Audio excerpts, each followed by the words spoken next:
Hi everyone, कैसे हो? उम्मीद करता हूँ कि आप सब अच्छे होंगे। सो हमने क्लास 11th अकाउंटेंसी का भी सिलेबस देख लिया, बिजनेस स्टडीज का भी सिलेबस देख लिया, पर इकोनॉमिक्स को पीछे छोड़े हम।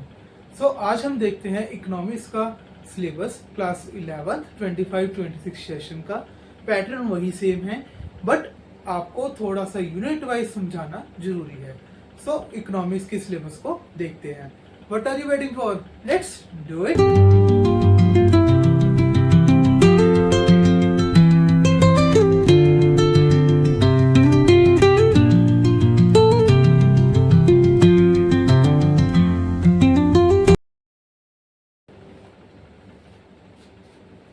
अब हम बात करते हैं इकोनॉमिक्स की सिलेबस की ओर।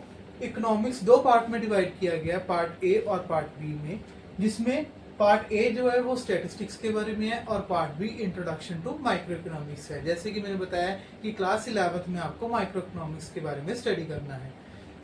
स्टैटिस्टिक्स में 3 चैप्टर्स इसमें आएंगे। सबसे पहला इंट्रोडक्शन, देन उसके बाद collection, organisation and presentation of data, then उसके बाद थर्ड आता है स्टैटिस्टिकल टूल और इंटरप्रिटेशन। इसकी मार्क्स वेटेज आपके साथ शेयर की हुई है। इंट्रोडक्शन आएगी 15 मार्क्स का वेटेज देती है। कलेक्शन और ऑर्गेनाइजेशन, प्रेजेंटेशन ऑफ डाटा और जो स्टैटिस्टिकल टूल वाला चैप्टर है, उन दोनों को मिला के 25 मार्क्स की वेटेज आएगी। ओवरऑल आपका 40 मार्क्स का पार्ट ए होगा और पार्ट बी आपका 40 मार्क्स का होगा। अब पार्ट बी के बारे में बात करें तो इंट्रोडक्शन टू माइक्रो इकोनॉमिक्स है, जिसमें इंट्रोडक्शन 4 मार्क्स की वेटेज देती है। Consumer equilibrium and demand 14 marks की वेटेज है। प्रोड्यूसर बिहेवियर एंड सप्लाई, वो भी 14 मार्क्स की वेटेज है। देन उसके बाद forms of market and price determination under perfect competition, ये भी 8 मार्क्स की वेटेज देते हैं। ओवरऑल हुआ 40 मार्क्स का। 40 मार्क्स का पार्ट ए, 40 मार्क्स का पार्ट बी, दोनों की मिला के बनता है 80 मार्क्स का पेपर। थ्योरी पेपर है, थोड़ा सा न्यूमेरिकल पोर्शन स्टैटिस्टिक्स में होगा, बाकी सारा थ्योरेटिकल है। और 20 मार्क्स का प्रोजेक्ट है। टाइम आवर बिल्कुल सेम 3 आवर्स का है। उम्मीद करता हूँ कि आपको सिलेबस क्लियर हुआ होगा।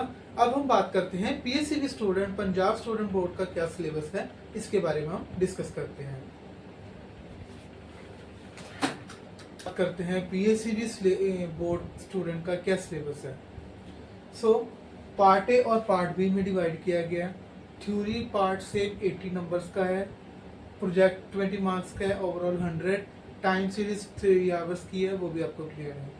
अब हम पार्ट ए के बारे में बात करते हैं। स्टैटिस्टिक्स के बारे में होगा सेम वही। Collection, organisation and presentation of data आएगा इसमें। स्टैटिस्टिकल टूल, इंटरप्रिटेशन के बारे में आ जाएगा। उसके बाद अंडरस्टैंडिंग इकोनॉमिक डाटा, इसमें चैप्टर्स आएंगे, right. Part B Indian economy development, जिसमें इंडियन की इकोनॉमी के बारे में स्टडी किया जाएगा। सबसे पहले डेवलपमेंट एक्सपीरियंस 1947-90 के बारे में। उसके बाद इकोनॉमिक रिफॉर्म सिंस 1991 के बारे में स्टडी करेंगे। उसके बाद करंट चैलेंजेस क्या फेस कर रहे हैं इंडियन इकोनॉमी, उसके बारे में हम देखेंगे। देन उसके बाद एक लास्ट चैप्टर इसमें होगा डिमोनेटाइजेशन एंड जीएसटी के बारे में। ठीक है, ये करंट सिलेबस है 25-26 सेशन का पीएससीबी स्टूडेंट्स के लिए। ठीक है, उम्मीद करता हूँ कि आपको ये वीडियो अच्छी लगी होगी। अगर वीडियो अच्छी लगी हो तो लाइक, शेयर, सब्सक्राइब करना मत भूलना।